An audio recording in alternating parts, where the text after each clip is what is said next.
I know guys, part बहुत ज़्यादा late आया है and without wasting any time मैं अभी पार्ट को कंटिन्यू करता हूँ जहाँ से लास्ट टाइम मैंने छोड़ा था। ठीक है, तो let's continue. So last time हमने देखा था कि पाको और उसकी रोबोट की हालत बहुत ख़राब थी, क्योंकि पाको और उसकी रोबोट कनेक्टेड है एज हर रोबोट होता है कॉपी रोबोट परमैन का, तो उनकी हालत वैसे ही ख़राब हो रखी थी। अब हम देखते हैं कि जो परमैन और बर्डमैन है उनको छोड़ के वो जो डेथ ऑफ गॉड था वो वहाँ से चला गया होता है।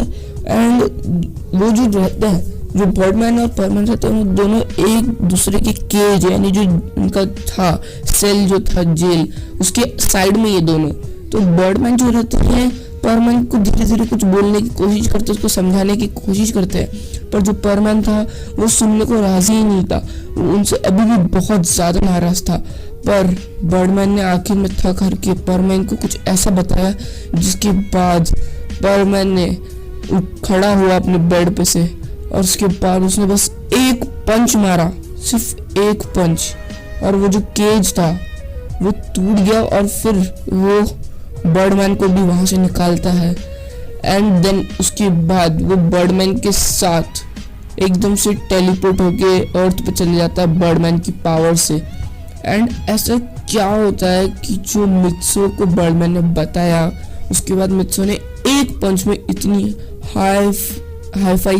हाई फिक्शन वाली चीज को तोड़ दिया, तो मैं तुम्हें आगे चल के बताऊंगा। अब देखो, जब यहाँ पे सब लोग चिंता कर रहे होते मित्सो की मित्सो कहाँ है और वो लोग क्या करेंगे, सब लोग बहुत टेंशन में होते हैं। बाढ़ भी बहुत खत्म हो चुकी है, मित्सो के डैड जो रहते हैं उसकी मम्मी को संभाल रहे होते हैं, पर तभी घर की जो बेल रहती है वो रिंग करती है। एंड सामने जब उसकी बहन गेट खोलने जाती है तो सामने मित्सो खड़ा रहता है। एंड ये देख के वो रो पड़ती है और उसको अंदर ले जाके उसकी मम्मी के सामने दिखाती है, और फिर उसको वो बहुत डांटती कि तुम कहाँ चले गए थे मित्सो, तुम कहाँ चले गए, तुम्हें क्या जरूरत थी उन दो बच्चों को बचाने की, अपनी जान खतरे में डाल के। उसके बाद अब हम देखते हैं कि मित्सो थोड़ा वक्त उनके साथ बिताता है और फिर अपने कमरे में जाता है। उसके बाद वहाँ बर्डमैन आते हैं और उसको उसका परमैन सेट देते हैं, पर इस बार वो थोड़ा अलग बर्डमैन सेट था। वो जैसे वो होता ना आयरन मैन की नैनोटेक का, वैसे टाइप का कुछ तो था। एंड इस बार परमैन वो पहनता है और उसी वक्त उसको ट्राई किया भी नहीं और उसके वक्त से वो पाको के लिए निकल जाता पाको से मिलने। एंड उसी वक्त वो पाको से मिलता है और पाको उसको देख के इतना ज़्यादा खुश होती है और वो उसको वहाँ से बहुत बातें करती है, परमैन से बहुत बातें करती है, उसको बहुत चिल्लाती कि तुम कहाँ चले गए थे, मेरे को ये तुम्हारी कितनी चिंता हो रही थी। उसके बाद परमैन जो रहता है उसको समझाता है और बोलता है, देखो अभी तुमने इस हालत में अपने रोबोट को भी एक्टिवेट कर लिया था और अब तुम्हें अपने रोबोट को ढूंढ के उसको डीएक्टिवेट करना पड़ेगा, ताकि जो दूसरे लोग हैं जिनको भी सुमीरी की चिंता है उनको ये चिंता खत्म हो जाए और उनको कोई दिक्कत ना आए। तो तुम सबसे पहले उधर जाके अपने रोबोट को डीएक्टिवेट करो। अब तुम लोग सोच रहे होंगे कि सुमीरे के बारे में कैसे पता चला कि पाको ही सुमीरे है, ये सब तुम्हें आगे पता चलेगा। पाको भी ये सोचती है पर उस वक्त ये ध्यान इग्नोर करती है बात को और फटाफट से जाती है और रोबोट को डीएक्टिवेट करती है एंड खुद वहाँ जाती है। उसके बाद डॉक्टर आते, चेकअप होता है।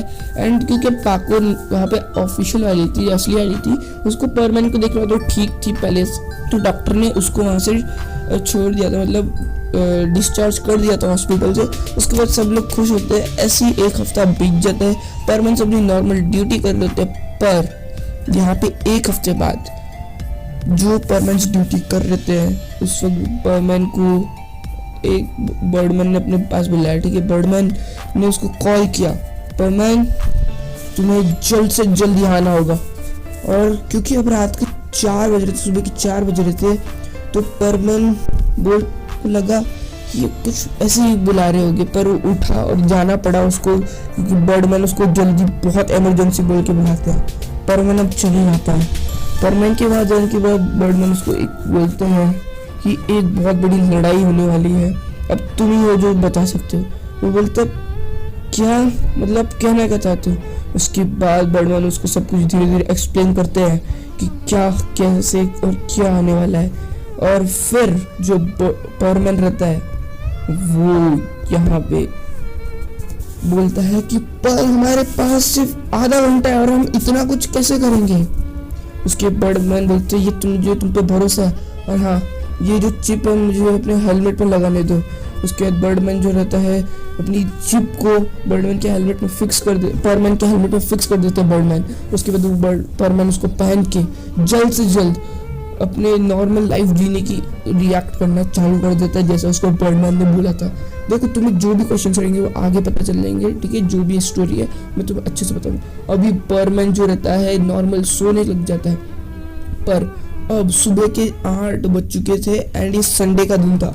अब सब परमैन्स एक जगह पे इकट्ठा होते हैं एंड एक पहाड़ माउंटेन पे जाते हैं एंड वहाँ पे थोड़ा टहल रहे होते हैं। पर परमैन अंदर ही अंदर चिंता कर रहा होता है कि क्या होगा। पर परमैन को नॉर्मल रिएक्ट करने के लिए एकदम कोशिश कर रहा था कि नॉर्मल रहे, और यहाँ पे किसी भी परमैन को शक नहीं हुआ कि जो अपना परमैन नंबर 1 है उसको कुछ प्रॉब्लम है। अब उसी वक्त परमैन देखता है कि टाइम हो चुका है एंड वो आसमान की तरफ देखता है। वहाँ से बहुत स्पीड में एक स्पेसशिप आती है, बहुत सारी आती है मीटियोर्स की तरह, और धरती पे इतने जोर से गिरती है कि बहुत बड़े धमाका होता है उस पहाड़ के थोड़ी सी दूर पे एंड सारे परमैन्स पीछे गिर जाते हैं थोड़ा दूर उड़ के, क्योंकि बहुत थोड़ा सा ब्लास्ट हुआ था। एंड उसके बाद वो परमैन उनको सबको संभालता है और बोलता है तुम ठीक तो हो ना। उसके बाद जो बोलते हैं ये क्या है, और फिर जब सब परमैन उठ के जा रहे होते परमैन ने उन सबको रोक लिया होता है और परमैन बोलता है रुक जाओ यहीं पे, हमें अभी नहीं जाना चाहिए। उसके बाद वो उनको एक झाड़ी के पीछे छुपा लेता है।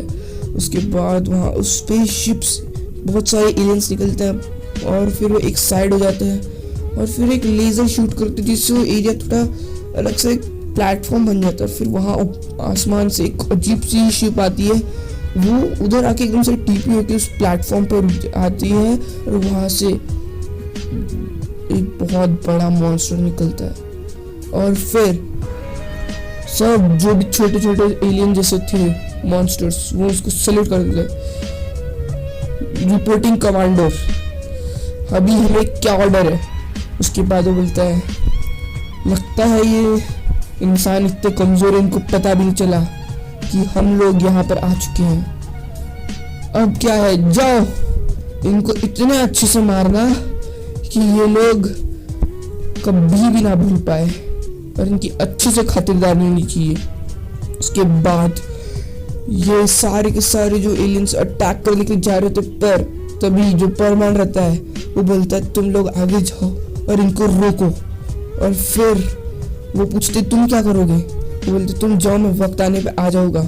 उसके बाद जो परमैन रहता है वो एक जगह पे थोड़ा पीछे चल जाता है और बाकी सारे परमैन बहुत स्पीड में आते हैं और एकदम से उन सारी एलियंस को पीछे धक्का दे देते हैं और बहुत सारे तो मर भी जाते हैं। पर ये देखने के बाद वो जो कमांडर रहता है मॉन्स्टर बड़ा सा, वो चिल्लाता है बहुत जोर से कौन हो तुम लोग। और फिर बोलता परमैन्स, मेरे ख्याल से तुम वो 4 परमैन्स थे पर तुम 3 हो, लगता है तुम्हारा एक परमैन दोस्त भाग गया। फिर पायन चिल्लाता है कि तुम चुप रहो और यहाँ क्यों है बताओ हमें, हम तुम्हें बिल्कुल नहीं छोड़ेंगे। अब देखो यहाँ पे जो परमैन से वो सिर्फ 14 साल के हैं, मैं तुम्हें एज कंफर्म कर रहा हूँ अभी से, ठीक है, वो 14 साल है। और हम उसके बाद पर वो पायन चिल्लाता है कि हम तुम्हें नहीं छोड़ेंगे, हम तुम्हें खत्म कर देंगे। पर जो कमांडर रहता है 2 बार क्लैप करता है।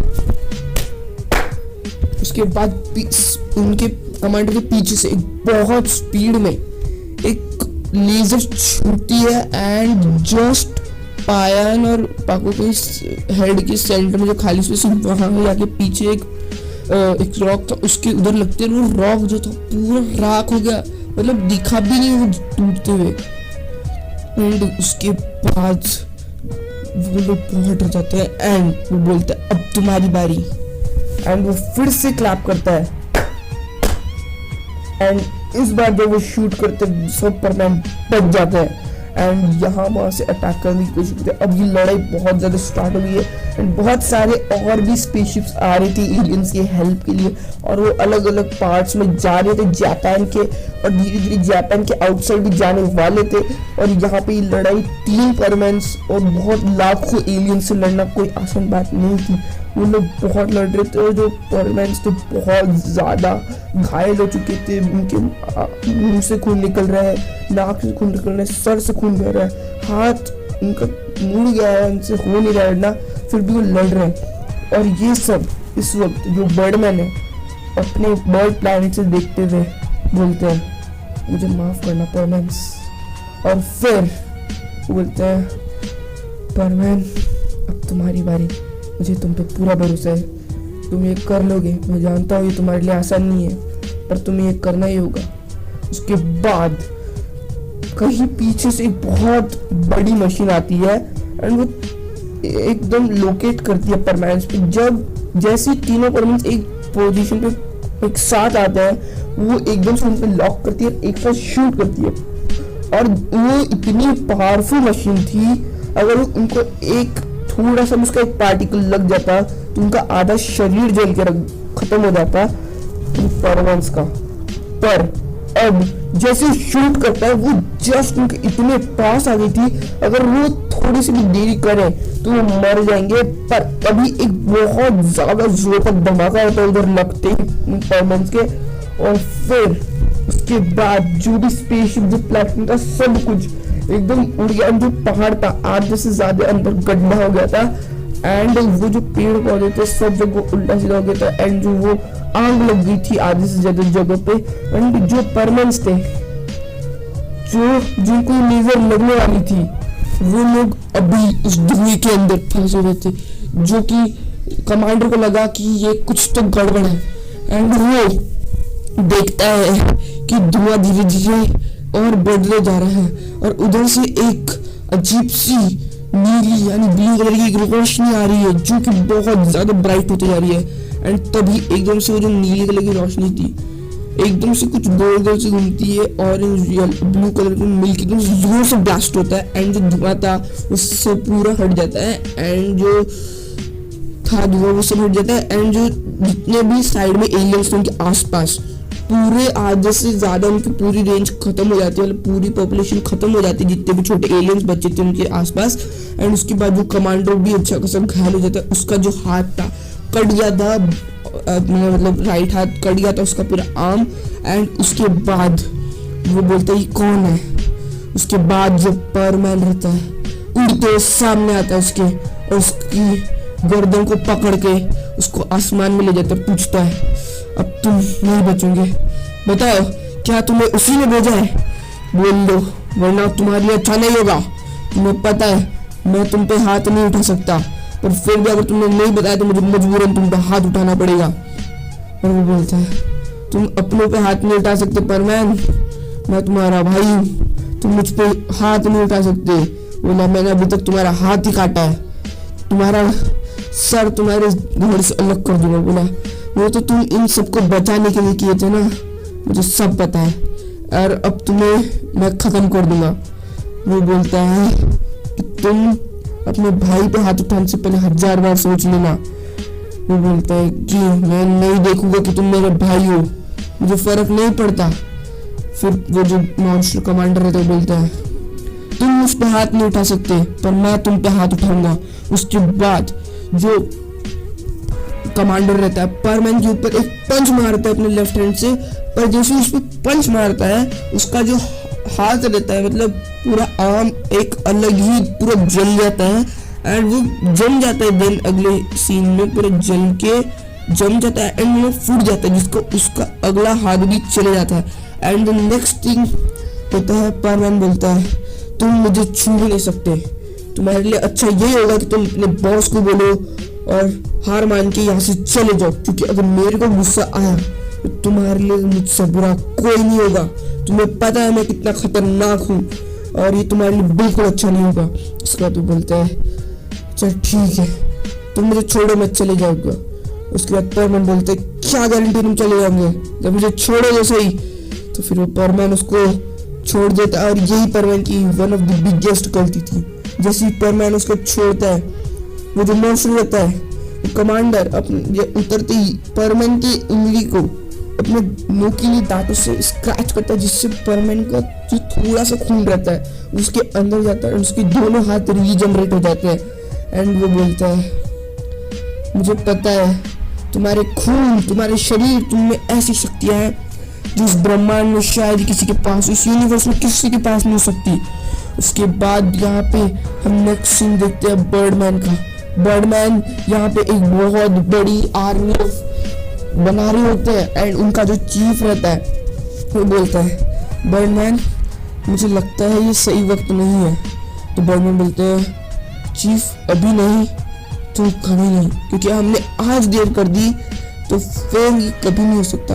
आपको पता है हम इस वक्त का कितने सालों से बेसब्री से इंतजार कर रहे थे और हमें कितना बेचैनी हो रही थी इसके लिए। पर चीफ बोलते हैं, अच्छा ठीक है बर्डमैन, मैं तुम्हें एक चीज देना चाहता हूँ, तुम जल्दी से मेरे ऑफिस में आओ। और फिर बर्डमैन बोलते हैं, यस सर मैं आया। और फिर बर्डमैन चिल्लाते हैं, सब लोग जल्दी से रेडी हो जाओ, अपने हथियार, अपने आर्म जो तुम्हें लेना ले लो, क्योंकि फिर हो सके कि तुम वापस कभी ना आओ। ये कोई जंग ऐसी है, ये वॉर ऐसा है कि कुछ कह नहीं सकते। शायद तुम में से कोई वही रह जाए, या फिर तुम में से कोई आ ही ना पाए, या फिर तुम में से कुछ लोग ही आ पाओगे। कुछ हो कहा नहीं जा सकता। तुम लोगों को मैं अभी बोल रहा हूँ, तुम्हारे पास सिर्फ 2 घंटे का समय, जो करना है जैसे करना कर लो। उसके बाद एक बहुत जोर से लोग आर्मी वाले चिल्लाते, यस सर हम आपके साथ है और आपने हमें 2 घंटे दी, ये हमारे लिए बहुत बड़ी बात है। उसके बाद वो एक बहुत ज्यादा करने की आवाज से कहने लगता है कि बर्डमैन ऑफिस में जाते हैं चीफ के, एंड चीफ रहता है वो बर्डमैन के बोलते हैं, देखो मैं ये देना तो तुम्हें ही चाहता हूँ, पर एक्चुअली तुम्हें ये चीज मेरे को लगता नहीं तुम कर पाओगे, इसलिए ये ध्यान से रखना। उसके बाद एक छोटा सा पीस कैप्सूल देते हैं, ठीक है, छोटा सा कैप्सूल देते हैं जिसके अंदर कुछ एक छोटा सा पार्टिकल होता है और वो पार्टिकल बर्डमैन को देकर बोलते हैं, ये पार्टिकल्स बराबर हमारे गॉड के पास जाना चाहिए, हमारे यूनिवर्सल गॉड के पास जाना चाहिए। उसके बाद बोलते हैं, हाँ मुझे भी ये लगता है। और फिर चीज बोलती, क्या तुमने बर्डमैन को सब कुछ बता दिया? बोले नहीं, मैंने अभी सिर्फ उसको कुछ ही चीज बताई है, उसको उसी से बहुत शक्ति मिल गई है, वक्त आने पे मैं उसे उस चीज के बारे में भी बता दूंगा। और वो बोलते हैं, मेरे ख्याल से तुम्हें बता देना चाहिए। उसको बोलते हैं, हाँ मैं जल्दी बताने की कोशिश करूंगा।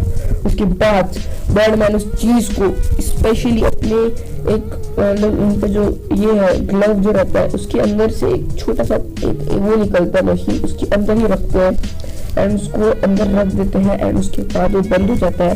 एंड उसके बाद वो थोड़ा सा अपने तैयारी कर रहे होते हैं। यहाँ पे हम देखते हैं कि जो बर्डमैन है, जो अभी तक उन सब पे हावी पड़ रहा होता है, और बर्डमैन और उसकी टीम बहुत ज्यादा मुश्किल में पड़ गई थी। और जो बर्डमैन रहते बाकी के पाको बूबी पायन, ये सब में बहुत शौक रहती कि ये आखिर हो क्या रहा है और ये बर्डमैन भाई ये सब क्या।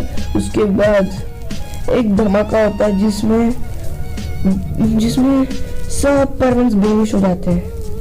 और फिर हम 2 घंटे बाद का सीन देखते हैं कि जो बर्डमैन है उनकी सेना के साथ आधे रास्ते पहुंच चुके हैं एंड वो लाखों की तादाद में होते हैं, मतलब 10 लाख करोड़ सारे होते हैं उनकी आर्मी में लोग, जो कि बहुत ज्यादा स्पीड में अर्थ की तरफ आ रहे होते हैं।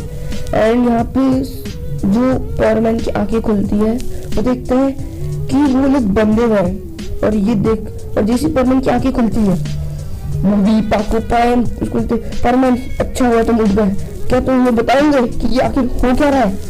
हमें कुछ समझ नहीं आ रहा भाई, क्या हो रहा है? हमें कुछ नहीं समझ आ रहा, भाई हो ये नहीं हो, हमें बता तो सही क्या है तुम्हारे पास शक्ति है, क्या कहना क्या चाह रहे हो? फिर बर्डमैन बोलता है, मैं जानता हूँ तुम्हारे समझ में कुछ नहीं आ रहा है, ये बात मेरे में भी समझ में नहीं आ रही, और जल्दी हम सब की ये बात समझ में आ जाएंगी। सही वक्त का थोड़ा इंतजार करो दोस्तों। उसके बाद जो ये रहता है बर्मन, उसके पीछे ही जस्ट पाको बंदी रहती है, मतलब 2 रॉड पे एक बूबी पायन बंदी रहते हैं पाको, और ये बंदे रहते हैं परमैन। अब जो परमैन है वो पाको को बोलता है, क्या तुम लोगों को पता है अभी हमारे पास सिर्फ एक और मौका है जिससे हम इनको हरा सकते हैं। बोलते क्या? फिर उसके बाद वो बोलते हैं, परमैन बोलता है कि मेरे पास एक ऐसा परमानेंट सेट है जो कि हमारे परमानेंट सेट से हजारों लाखों गुना पावरफुल है। बोलते क्या? तुम्हारा कहने का मतलब क्या है?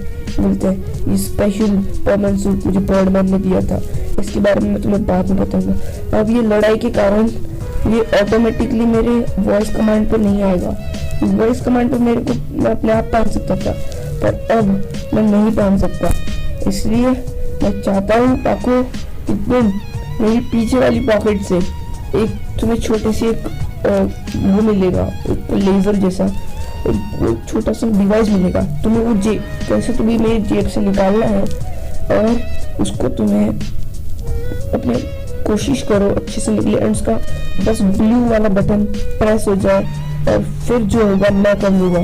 फिर वो बोलती है पर ये मैं कैसे करूँ, मेरा हाथ और तुम्हारे हाथ तो ऊपर बंद, हम कैसे करेंगे? वो बोलता है तुम अपने पैरों से धीरे धीरे कोशिश करो और ध्यान से करना कि कोई तुम्हें देख ना ले।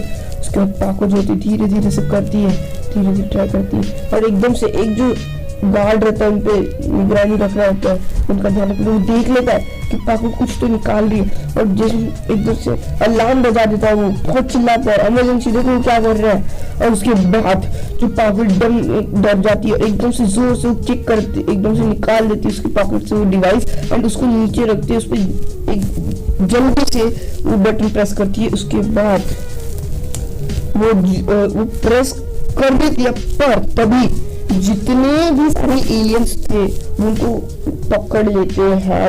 पर नेक्स्ट सीन में वो उड़ जाते हैं, बहुत सबका शरीर के अलग अलग 2-3 टुकड़े हो जाते हैं और वो अलग अलग टुकड़ों में गिर जाते हैं, और ये बहुत ही ज्यादा हॉरिफाइंग और थ्रिलर जैसी चीज थी।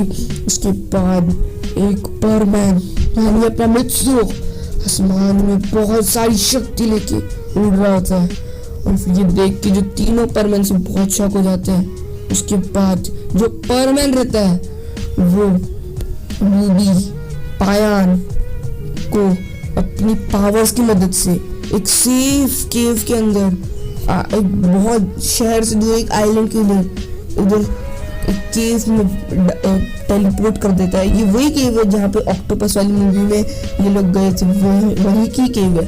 और फिर उसके बाद जब वो वहाँ पर टीपी कर देता है, उसके बाद वो पाको को उठाता है और बोलता है पाको मुझे तुम्हारी जरूरत है।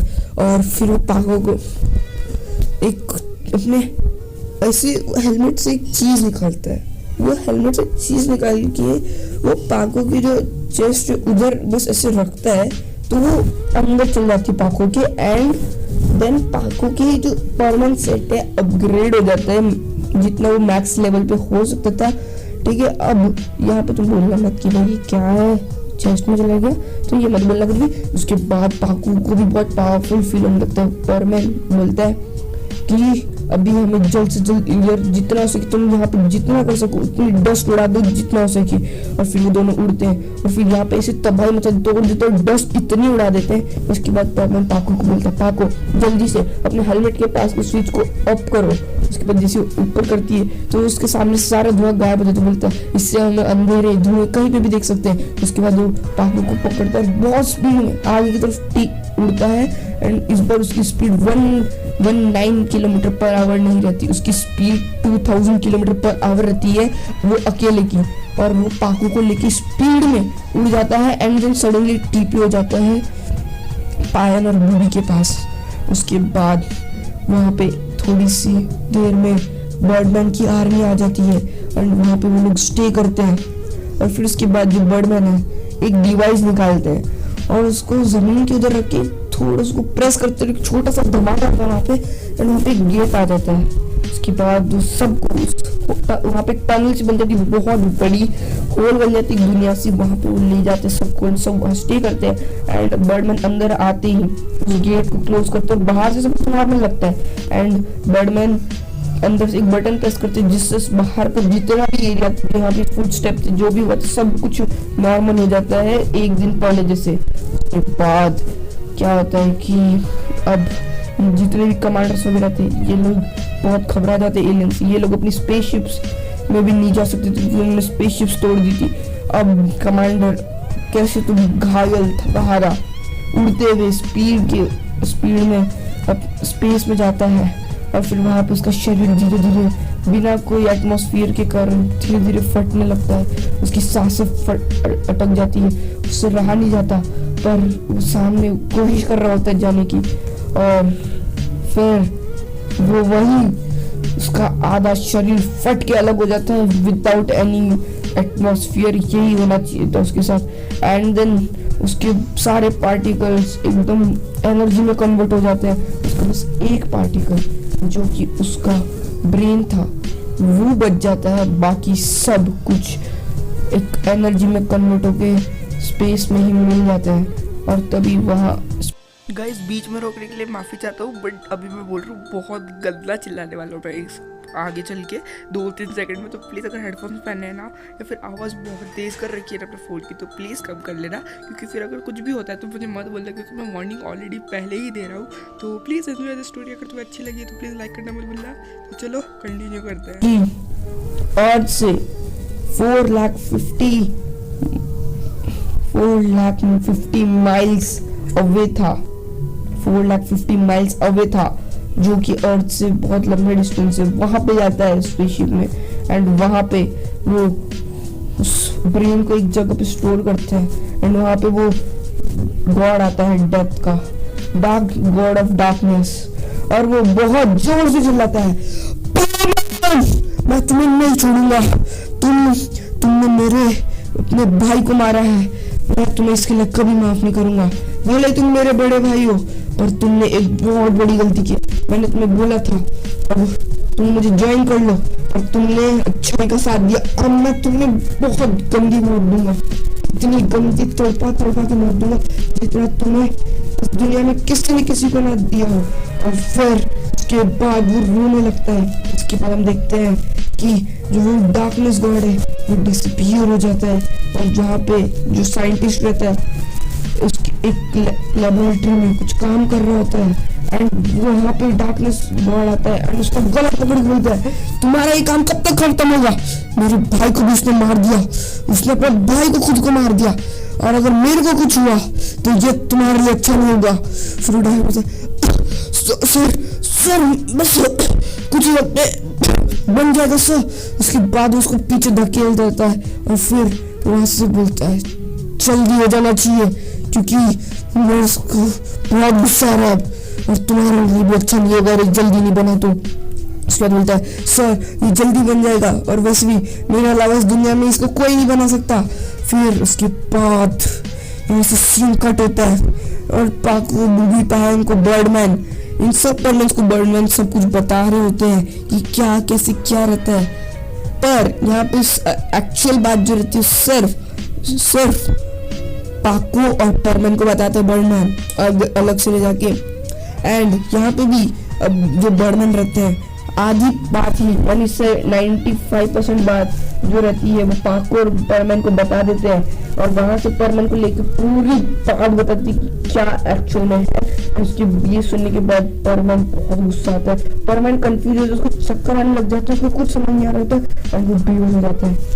अभी बूढ़ी होता है, उनको सिर्फ यहाँ की 46% बातें ही पता है और पाको को 95% एक्चुअल बात जो है परमैन को पता है, जो कि उसका पूरा सर हिला चुकी है, वो कुछ समझ नहीं आ रहा है, जो कि बेहोश हो चुका है। आखिर ऐसा क्या बातें हो रही है जो कि बर्डमैन सिर्फ परमैन को बताना चाहता है, ऐसी क्या बात है जो परमैन सुन के बेहोश हो गया? आखिर ये चल क्या रहा है?